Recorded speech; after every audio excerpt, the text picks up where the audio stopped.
रात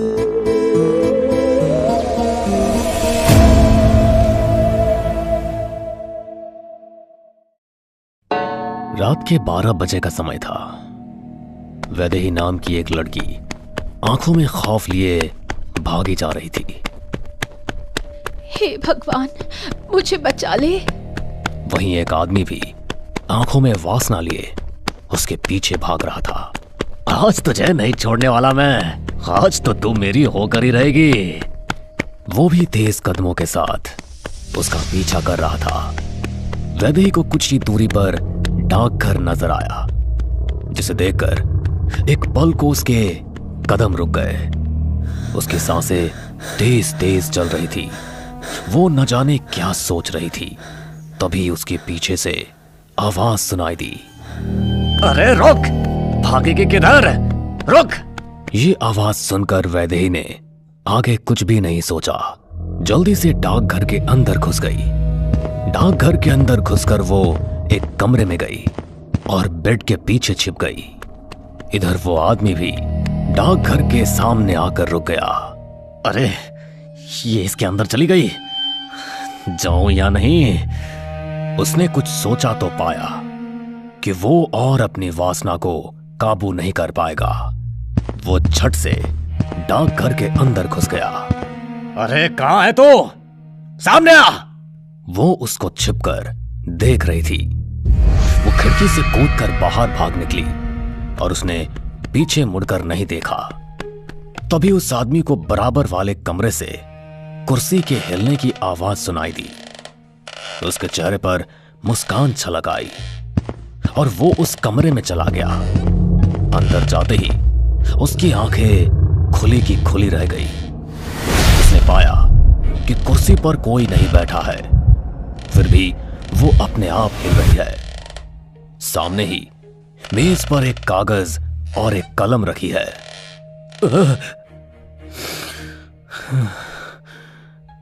उसने एक लंबी सांस ली। तभी मेज पर रखा कलम अपने आप कागज पर चलने लगा और वो कागज अपने आप आकर उसके मुंह पर लगा। उसने उसे पढ़ा तो उसकी सांसें गले में ही अटक गई। चिट्ठी पर लिखा था, तेरी मौत तुझे यहां खींच लाई है। ये पढ़कर वो पलटा और भागने के लिए दरवाजे की तरफ रवाना हुआ, लेकिन दरवाजे से बाहर निकलते ही उसका पैर किसी अदृश्य शक्ति ने खींचा और उसे डाकघर के अंदर खींच लिया। दरवाजा खटाक से बंद हो गया और उसकी चीख डाकघर के बाहर तक सुनाई दी। चारों तरफ शांति छा गई। डाकघर का दरवाजा खुला और उसका मृत शरीर बाहर आ गिरा। उसकी दोनों आंखों में कलम गड़ी हुई थी और उसकी आंखों में खौफ साफ नजर आ रहा था। यह रात के 10 बजे का समय था। नितिन अपनी साइकिल पर सवार बेरमपुर गांव की तरफ बढ़ रहा था। चारों तरफ सन्नाटा पसरा था, जिसे देखते हुए उसका रुआ खड़ा हो रहा था। अरे यार, यहां पर इतना डर लग रहा है। जब उस डाकघर में रहूंगा तब मेरा क्या हाल होगा। और सुना है कि वो बीच जंगल में बना है। तेज तेज पैडल मारते हुए वो चौराहे पर पहुंचा, जहां पर एक आदमी खड़ा उसका इंतजार कर रहा था। कहिए साहब, क्या आप ही नए पोस्टमास्टर हैं? जी हाँ, मैं ही नया पोस्टमास्टर हूँ। मेरा नाम राजू है। ये लीजिए पोस्टमास्टर, ये है डाकघर की चाबी। यहाँ से सीधे चले जाइए, वहां आपको डाकघर नजर आ जाएगा। अरे मेरा पहला दिन है, आप भी साथ चलिए ना। अरे डाक बाबू, मेरा काम बस इतना ही था। और वैसे भी आप कौन सी मोटरसाइकिल पर आए हैं? मेरा वजन तो वैसे भी आप इस साइकिल पर नहीं उठा पाएंगे। मैं सुबह आपका नाश्ता लेकर आ जाऊंगा, ठीक है?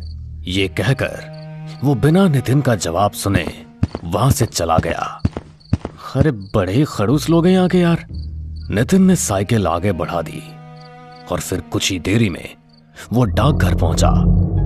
रात का अंधेरा और जंगल की शांति में खड़ा वो डाकघर एक अलग ही तरह का माहौल दिख रहा था। वो साइकिल से उतरा और चाबी लगाकर ताला खोला। दरवाजा खुलते ही कुछ चमगादड़ निकलकर हवा में उड़ गए। अरे बाप रे, ये डाकघर है या भूत बंगला? वो अंदर पहुंचा। उसने कंधे पर टंगा बैग उतारा और उसमें से कपड़े निकालकर अलमारी में लगाए और फिर कुर्सी पर बैठकर बाहर का शांत नजारा देखने लगा। हाँ नितिन भैया, अब तो यहाँ ही कई साल गुजारने हैं। छोड़ दो मुझे, तुम लोग मुझे रोक नहीं सकते। उसे एक दर्दनाक आवाज सुनाई दी और वो चौंकते हुए कुर्सी से उठ खड़ा हुआ। अरे कौन है भाई? वो भागकर दरवाजे पर पहुंचा। तभी उसको एक दर्दनाक चीख सुनाई दी, जिसे सुनकर उसकी सांसें फूलने लगी। ये क्या हो रहा है यहाँ? उसने टेलीफोन से नंबर डायल किया। हेलो, मैं पोस्टमास्टर बोल रहा हूं। तभी उसे दूसरी तरफ से भी वही भयानक आवाज सुनाई दी, मुझे बचाओ! उसे सुनकर नितिन के हाथ से टेलीफोन छूट गया। वो बाहर भी नहीं भाग सकता था और किसी को बुला भी नहीं सकता था। अपने कानों को बंद करके वो एक कोने में ही बैठ गया। तभी दरवाजे पर किसी की दस्तक सुनाई देती है। ठक ठक ठक। अरे पोस्टमास्टर जी, दरवाजा खोलिए।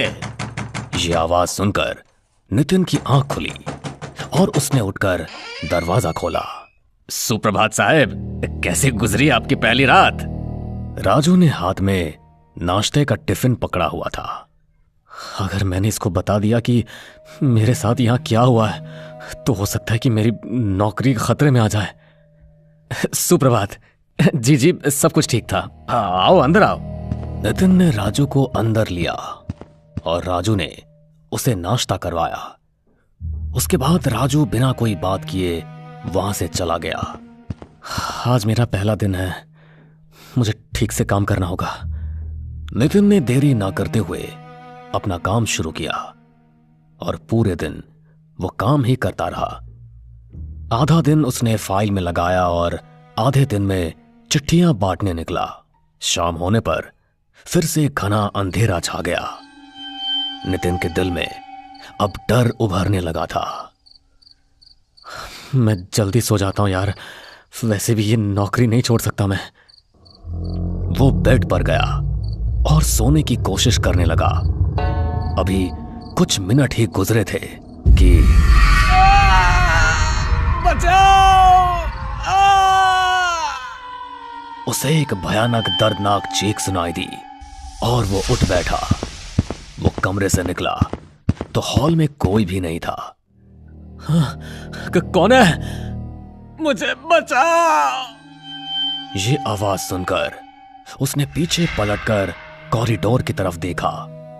उसने पाया कि सामने से एक आदमी भागता हुआ उसी की तरफ आ रहा है। वो आदमी नितिन के सामने आकर रुका। उसके शरीर पर जगह जगह खरोंचें आई हुई थी और आंखों में खौफ भरा था। अरे कौन हो तुम और यहाँ क्या कर रहे हो? वो मुझे मार देगा, बचाओ मुझे! नितिन कुछ कहता इससे पहले ही एक अदृश्य शक्ति ने उस आदमी का पैर खींचा और उसको अंधेरे में घसीट ले गई। नितिन उसके पीछे भागा, लेकिन वो शक्ति उसे बिजली की रफ्तार से खींच ले गई। जब नितिन कॉरिडोर के आखिरी कोने में पहुंचा तो सामने का मंजर देखकर उसका दिल दहल उठा। उस आदमी का शरीर जमीन पर पड़ा था और उसकी कटी गर्दन दो टुकड़ों में बटी एक तरफ पड़ी थी। ये देखकर नितिन की सांसें तेज हो गई। उसको समझ नहीं आया कि वो आखिर करे तो क्या करे। अगर किसी ने इसे यहां देख लिया तो इसके खून का इल्जाम तो मुझ पर आ जाएगा। नितिन ने उसकी लाश के टुकड़ों को समेटा और उसे डाकघर से कुछ ही दूरी पर जंगल में ले जाकर दफना दिया। जो कुछ भी उसके साथ हुआ उसे भुलाना लगभग नामुमकिन था। लेकिन नौकरी जाने का डर उसे इस जगह रहने के लिए मजबूर कर रहा था। सुबह होने पर ठाकुर अपने एक आदमी के साथ डाकघर आया। अरे डाक बाबू, मेरा एक आदमी कल रात से गायब है। पूछताछ से पता चला है कि वो कल रात जंगल की तरफ ही आया था। क्या आपने उसे देखा है? कहीं ये उसी आदमी की तो बात नहीं कर रहे जो कल रात यहां मारा गया? नहीं ठाकुर साहब, मैंने किसी को नहीं देखा। नितिन ने किसी तरह से ठाकुर को वहां से रवाना किया और फिर से अपने काम में लग गया। रात होने पर फिर से उसे कुछ आहटें सुनाई देने लगी। कभी कॉरिडोर से कुछ सुनाई देता तो कभी हॉल से, कभी कुर्सी के हिलने की आवाज सुनाई देती। इन सबको नजरअंदाज करके उसने सोने का फैसला किया, लेकिन तभी फिर से एक नए आदमी की चीख सुनकर नितिन बेहद डर गया। वो जल्दी से उस आवाज की तरफ दौड़ा और सामने का मंजर देख उसने अपने घुटने टेक दिए। आज भी एक कमरे में उसे एक लाश मिली जिसका सर उसके धड़ से अलग था। ये क्या हो रहा है यहाँ? कौन है जो ये सब कर रहा है? अब तीसरी रात भी नितिन के साथ वही हुआ। एक के बाद एक 3 लोगों की लाशें जंगल में दफनाते हुए अब नितिन की हिम्मत टूट रही थी। उसने एक तांत्रिक को बुलाया। तांत्रिक ने डाकघर के हर एक कमरे को देखा और फिर बोला, बेटा, यहां किसी अतृप्त आत्मा का साया है जिसकी मौजूदगी तुमको यहां महसूस होती है। जो भी लोग मारे गए, क्या तुम उनको जानते हो? मैंने जहां तक मुझे अंदाजा है वो तीनों ही ठाकुर के आदमी थे। ये सुनकर बाबा ने कुछ सोचा। क्या यहां कोई ऐसी चीज है जो तुमसे पहले यहां रहने वाले डाक बाबू ने इस्तेमाल की हो? ऐसी तो बहुत सी चीजें हैं बाबा। उनमें से एक वो कुर्सी है, वो रात को अपने आप हिलने लगती है। यह सुनकर तांत्रिक उस कुर्सी पर बैठा जो रात के समय अपने आप हिला करती थी। उसने आंखें बंद की और फिर काफी देर शांत रहा। क्या हुआ बाबा? यह सुनकर बाबा ने आंखें खोली और बोला, मैंने अपनी शक्तियों से पता किया है, उसके साथ बहुत गलत हुआ है। यह सुनकर नितिन गौर से तांत्रिक की ओर देखने लगा। आज से 8 महीने पहले इस डाकघर में नरेश नाम का एक पोस्ट मास्टर रहता था। एक रात उस डाक बाबू के पास से एक खूबसूरत लड़की आई। डाक बाबू, डाक बाबू। अरे आप कौन है और इतनी रात में यहाँ? डाक बाबू, मुझे आपकी मदद की जरूरत है। ठीक है, आप अंदर आइए। और फिर पोस्ट मास्टर ने उसको अंदर लिया और लड़की ने अपनी कहानी बताना शुरू की। मैं ठाकुर साहब की बेटी बिंदिया हूँ और मैं पड़ोस के गांव के एक लड़के मनोज से प्यार करती हूँ। हम दोनों एक दूसरे से शादी करना चाहते हैं। इसके बारे में जब मैंने पिताजी को बताया तो उनको बहुत गुस्सा आया, क्योंकि मनोज एक कुम्हार है। उन्होंने मनोज को मेरी तरफ से एक झूठी चिट्ठी पहुंचाई जिसमें ये लिखा है कि मैं उससे शादी नहीं करना चाहती, और तब से मनोज मुझसे मिलने नहीं आया। ऐसे में मुझे उसको अपना संदेश पहुंचाना है। ये चिट्ठी आप किसी भी तरह उस तक पहुंचा दीजिए। बस मेरी इतनी मदद कर दीजिए। और फिर यह कहानी सुनकर नरेश ने उसकी मदद करने की सोची और वो लड़की चिट्ठी देकर चुपचाप वहां से निकल गई।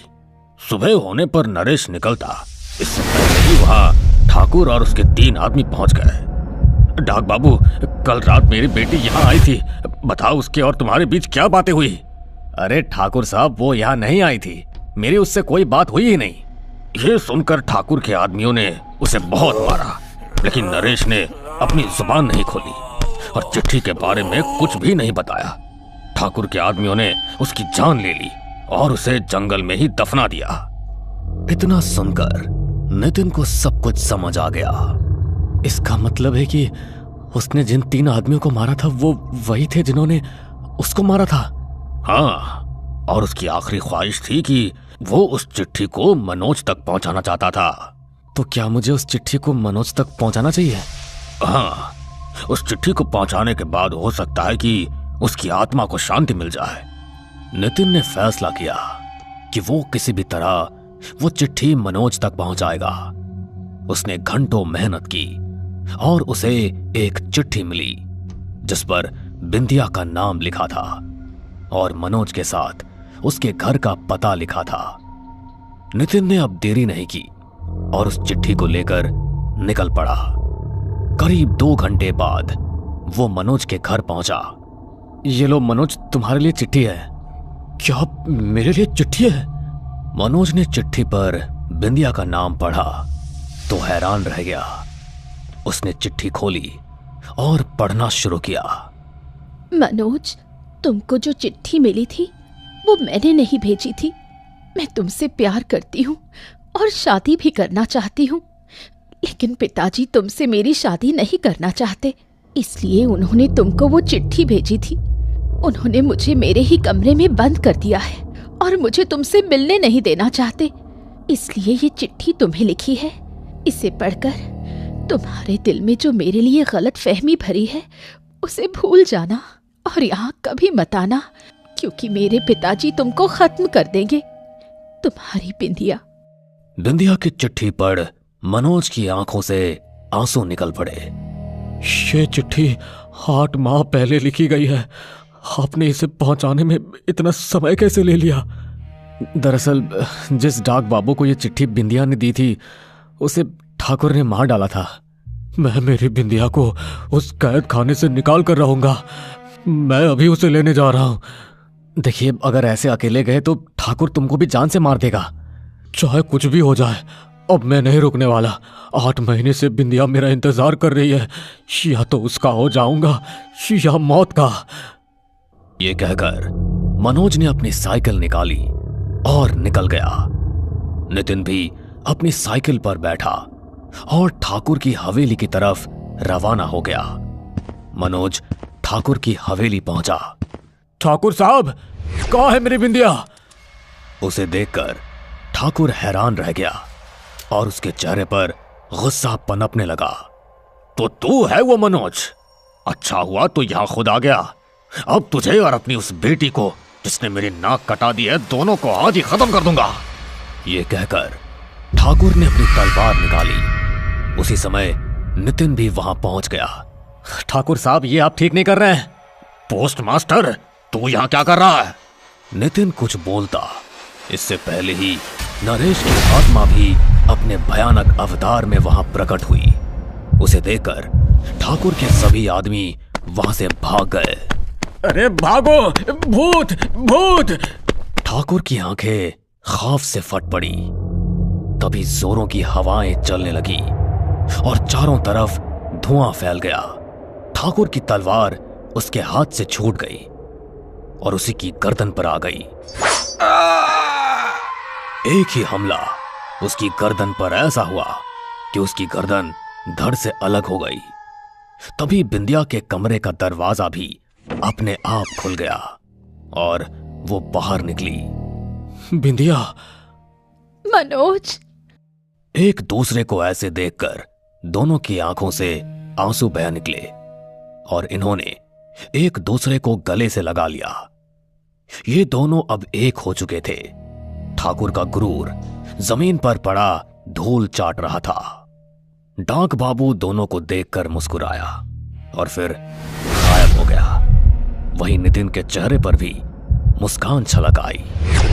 दोस्तों, अगर ये कहानी आपको पसंद आई हो तो हमें सब्सक्राइब करें, और आपके पास भी है कोई ऐसी ही डरावनी कहानी तो हमें ईमेल करें। हम आपकी कहानी पर भी वीडियो बनाने की कोशिश जरूर करेंगे।